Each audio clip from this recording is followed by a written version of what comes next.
Film की शुरुआत में हमें एक मासूम सी लड़की को दिखाया जाता है जिसका नाम एलिजाबेथ है और उसकी उम्र 20 साल होती है। वो अपने मॉम डैड और छोटे भाई के साथ एक घर में रहती है जो जंगल के बिल्कुल पास है। हर दिन जब वो कॉलेज जाती है तो जंगल के बीच से होकर गुजरती है। एक दिन जब कॉलेज खत्म होने के बाद एलिजाबेथ अपने दोस्त और फीमेल फ्रेंड के साथ घर लौट रही थी तो तभी उसके दोस्त का भाई रास्ते में गाड़ी लेकर आ जाता है। इसीलिए एलिजाबेथ का दोस्त एंड फीमेल फ्रेंड गाड़ी में बैठकर चले जाते हैं और एलिजाबेथ अकेले ही पैदल मेन रोड के रास्ते घर जाने लगती है। इन रास्तों के दोनों तरफ घना और सुनसान जंगल होता है और उसे क्या पता था कि यही रास्ता उसकी जिंदगी का सबसे खौफनाक मोड़ लेने वाला है। वो जब आगे बढ़ रही थी तो जंगल में एक आदमी जिसने पुलिस की यूनिफॉर्म पहनी हुई थी उसे अपने पास बुलाता है। उस आदमी का नाम विंसेंट था। वो बहुत ही सख्त लहजे में कहता है, मैं पुलिस ऑफिसर हूं, तुम्हारे घर के पास नशे वाली चीजों की खेती हो रही है, इसीलिए मुझे तुम्हें पूछताछ के लिए ले जाना होगा। यह कहकर वो एलिजाबेथ के दोनों हाथों में हथकड़ी लगा देता है और उसके गले में बेल्ट भी बांध देता है। आगे वो कहता है, मैंने तुम्हारे छोटे भाई को भी गिरफ्तार कर लिया है और तुम्हें भी उसके पास ले जा रहा हूं। एलिजाबेथ घबरा जाती है, लेकिन विंसेंट ने खुद को पुलिस ऑफिसर बताया था, इसीलिए वो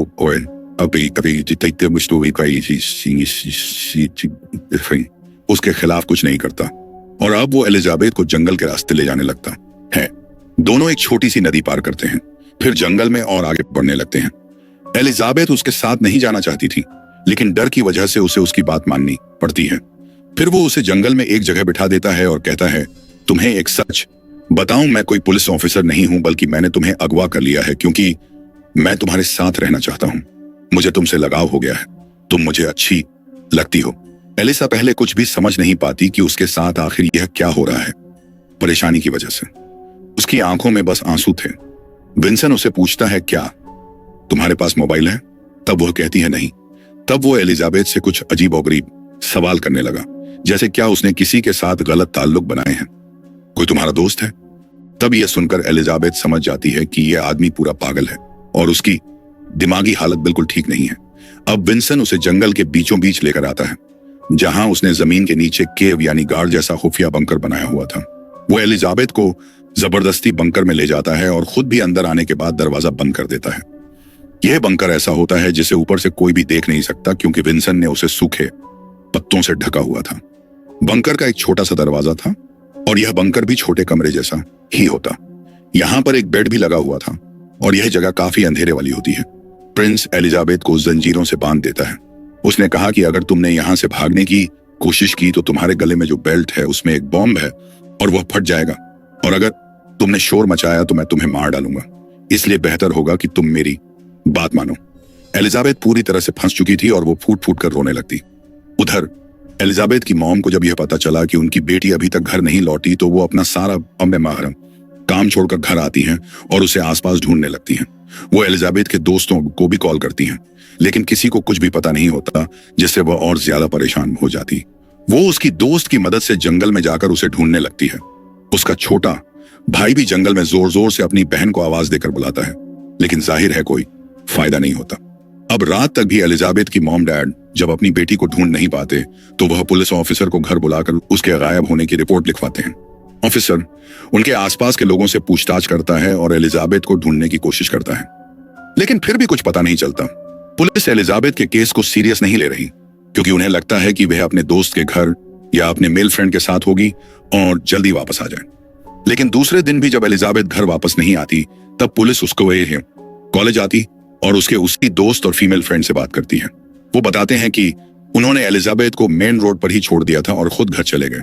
इसके बाद पुलिस और एलिजाबेथ की फैमिली जंगल में उसकी तलाश करते हैं। वो लोग कई बार जंगल में उसकी खोज करते हैं, लेकिन एलिजाबेथ से जुड़ा कोई भी सुराग उनके हाथ नहीं लगता। वहीं एलिजाबेथ बंकर के अंदर 2 दिन से बंद होती है। वो काफी डरी और सहमी हुई थी, अपनी फैमिली को याद करके रो रही होती है और वहां से भागना चाहती है, लेकिन विंसेंट उसे कहता है कि यहां से भागकर तुम कहीं नहीं जा सकती हो क्योंकि मैंने बाहर चारों तरफ बॉम्ब्स लगाए हैं। अगर तुम्हारा पैर उन पर पड़ा तो तुम मारी जाओगी। वो आगे कहता है, अगर तुम इस जंगल से भाग भी गई तो मैं तुम्हारे घर जाकर तुम्हारे छोटे भाई को मार दूंगा। यह सुनकर एलिजाबेथ बहुत ज्यादा डर जाती है। विंसेंट कहता है, परेशान ना हो, सब कुछ ठीक हो जाएगा। फिर वो एलिजाबेथ को खाने के लिए नूडल्स देता है, लेकिन वह खाने से इनकार कर देती है, जिससे उसे गुस्सा आ गया। वो उसे धमकाने लगा, कहता है, अगर तुम मेरी बात नहीं मानोगी तो मुझे तुम्हें चोट पहुंचानी पड़ेगी जो मैं बिल्कुल भी नहीं चाहता। विंसन, जिसकी दिमागी हालत ठीक नहीं है, वो एलिजाबेथ पर अपना कंट्रोल करके उसके साथ हमेशा इसी बंकर में रहना चाहता है।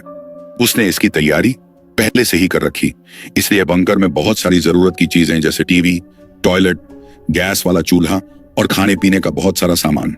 एलिजाबेथ अब तक समझ चुकी थी कि अगर भविष्य में उसे सही सलामत यहां से बाहर निकलना है तो उसे विंसन की बात माननी पड़ेगी। तीसरे दिन जब एलिजाबेथ नूडल्स खा रही होती है तब उसे बाहर से कुछ आवाजें सुनाई दी। दरअसल उसकी मॉम डैड अपने दोस्तों के साथ उसे ढूंढते हुए बंद करके पास आ गई थी। यह जानकर विंसन एलिजाबेथ का मुंह अपने हाथ से बंद कर देता है और उस पर बंदूक तानकर हल्का सा कहता है कि जरा सा भी शोर किया तो इसी टाइम खोपड़ी उड़ा दूंगा, समझी तुम? अब बंकर पर पत्ते ढके होने की वजह से किसी की भी नजर बंकर के दरवाजे पर नहीं जाती। शाम को वो दोनों टीवी पर न्यूज देखते हैं कि पुलिस एलिजाबेथ को ढूंढने में लगी हुई है और उसके माँ बाप बेहद परेशान, जो देखकर एलिजाबेथ को बहुत दुख होता है। पुलिस उसे ढूंढने में पूरी ताकत लगा रही थी, दिन रात उसे तलाशा जा रहा था। पुलिस हेलीकॉप्टर से भी जंगल पर नजर रख रही।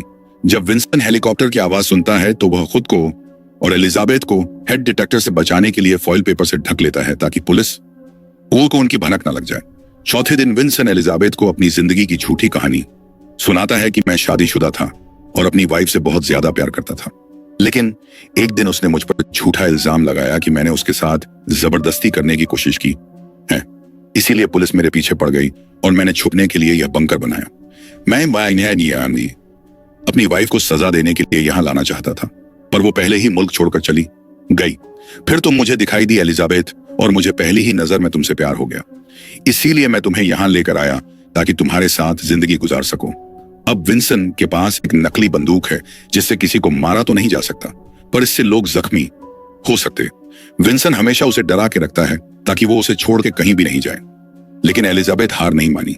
उसे पता है अगर उसे जिंदा रहना है तो उसे विंसन के दिमाग को समझना होगा, और अब वो विंसन से अच्छे तरीके से बात करने लगी, उसे समझने की कोशिश करती है।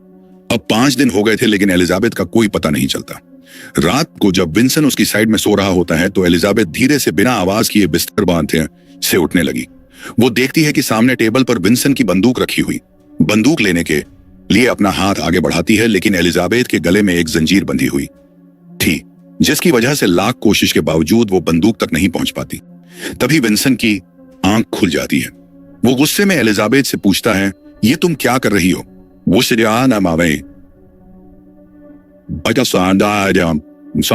जवाब देती है, मुझे बाथरूम जाना है। अब उसका भरोसा जीतने के लिए एलिजाबेथ विंसन पर अपना हाथ रखती है और कहती है, मुझे तुमसे प्यार होने लगा है, और अपनी जान बचाने के लिए उसे विंसन को अपने करीब आने देना पड़ता है। अब एलिजाबेथ को उस बंकर को में रहते हुए 6 दिन हो चुके हैं। वो विंसन को यकीन दिलाने की कोशिश करती है कि वो उसके साथ रहना चाहती है। धीरे धीरे विंसन भी उस पर भरोसा करने लगा कि अब वो हमेशा उसके साथ इसी बंकर में रहेगी। इसी भरोसे में विंसन उसके गले की जंजीर खोल देता है और उसे अपनी नकली बंदूक भी चलाना सिखाता है। रात में विंसन एलिजाबेथ को लेकर बंद करके बाहर आता है।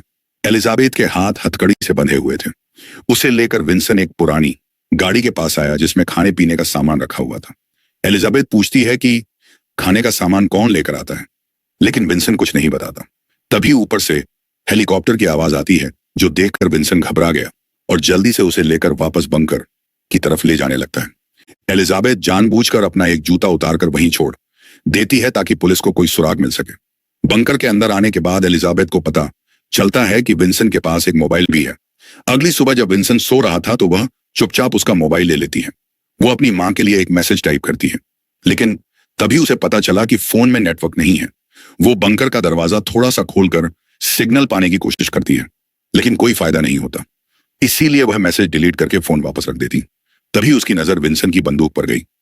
वह बंदूक उठाकर विंसन के सर पर रखती है। उसे पता होता है कि यह बंदूक गोली वाली नहीं है। सोचती है कि विंसन मरेगा नहीं, लेकिन जख्मी जरूर होगा। उसे जख्मी करने के लिए वह ट्रिगर दबा देती है, लेकिन बंदूक चलने की बजाय जाम हो जाती है। एलिजाबेथ को बहुत गुस्सा आया और वह बंदूक वापस उसकी जगह पर रख देती है। वो अपने मॉम डैड को याद करके बहुत दुखी हो गई थी। सोचती है, क्या मैं कभी यहां से बाहर निकल भी पाऊंगी या नहीं। अब एलिजाबेथ को यहां 7 दिन हो चुके, लेकिन पुलिस को उसके बारे में कुछ भी पता नहीं चला था। इसलिए एलिजाबेथ के दोस्तों और पुलिस ऑफिसर्स को लगने लगा था कि शायद अब वह जिंदा भी ना हो। 8वें दिन जब विंसन बंदूक को चेक करता है तो उसने देखा कि बंदूक जाम हो। वो गुस्से में एलिजाबेथ से पूछता है, तुमने मेरी बंदूक ली थी क्या? इस पर एलिजाबेथ बिल्कुल शांत होकर कहती है, नहीं तो भला मुझे इसकी क्या जरूरत। फिर वो विंसन का हाथ पकड़कर अपने गाल पर रख देती है, जिससे विंसन को उस पर दोबारा भरोसा हो जाता है और पुलिस एलिजाबेथ को ढूंढना बंद करने वाली, क्योंकि अब तक उसका कोई अता पता नहीं चला था। लेकिन जिस मैसेज को एलिजाबेथ ने अपनी मां को भेजा था और सिग्नल ना होने की वजह से डिलीट कर दिया था, वो मैसेज किसी तरह उसकी मां के फोन में पहुंच जाता है। उस मैसेज में लिखा था कि मुझे एक आदमी ने घर के पास के जंगल में बीचों बीच बने अंडरग्राउंड बंकर में कैद करके रखा हुआ है। वह आदमी बहुत ही पागल है। यह देखकर एलिजाबेथ के मॉम डैड काफी हैरान रह गए और उनके अंदर बेटे के मिलने की एक उम्मीद जाग उठती। वो फौरन पुलिस को बुलाकर यह मैसेज दिखाते हैं। पहले तो ऑफिसर्स इस मैसेज को सीरियस नहीं लेती, क्योंकि उन्हें लगता है कि यह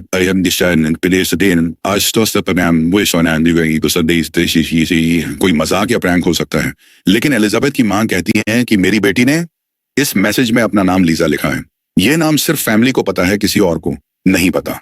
जब वो ये कहती हैं तब ऑफिसर्स उस मैसेज को सीरियस ले लेते और जिस नंबर से एलिजाबेथ की मां को मैसेज भेजा गया था उस नंबर को ट्रैक किया जाता है, यानी उसे ढूंढा गया। अगले दिन पुलिस एक औरत के घर पहुंचती है, क्योंकि इसी औरत के नाम पर यह फोन 3 हफ्ते पहले खरीदा गया था। उन्हें इस औरत से पता चलता है कि वो विंसन की दोस्त आकुवसित थी, पर उन दोनों ने फिर अपना रिश्ता तोड़ दिया था और काफी सालों से दोनों की कोई मुलाकात नहीं हुई है। वो औरत कहती है कि वो मुझे अक्सर मैसेज करता है और मैं जंगल में खाने का सामान एक गाड़ी में रख देती हूँ। यह बताकर औरत पुलिस को उस गाड़ी के पास ले गई और बताती है कि मुझे नहीं पता कि आगे विंसन खाना लेकर जाता कहाँ है। पुलिस को उस औरत के घर के नीचे पुराना बंकर मिलता है, जहां पहले विंसन पुलिस से छुप कर रहा करता था। असल में विंसन पर किडनैपिंग जैसे गैर कानूनी कामों के काफी ज्यादा केसेस थे। पुलिस बहुत पहले से उसे ढूंढ रही थी, लेकिन वह कभी भी पकड़ा नहीं गया और अब पुलिस को यकीन हो गया था कि एलिजाबेथ के किडनैप होने के पीछे विंसन का ही हाथ है। शेरिफ इस मैसेज की बात मीडिया में फैला देता है, क्योंकि उसे पता होता है कि विंसन खतरनाक जरूर है, लेकिन डरपोक भीती है।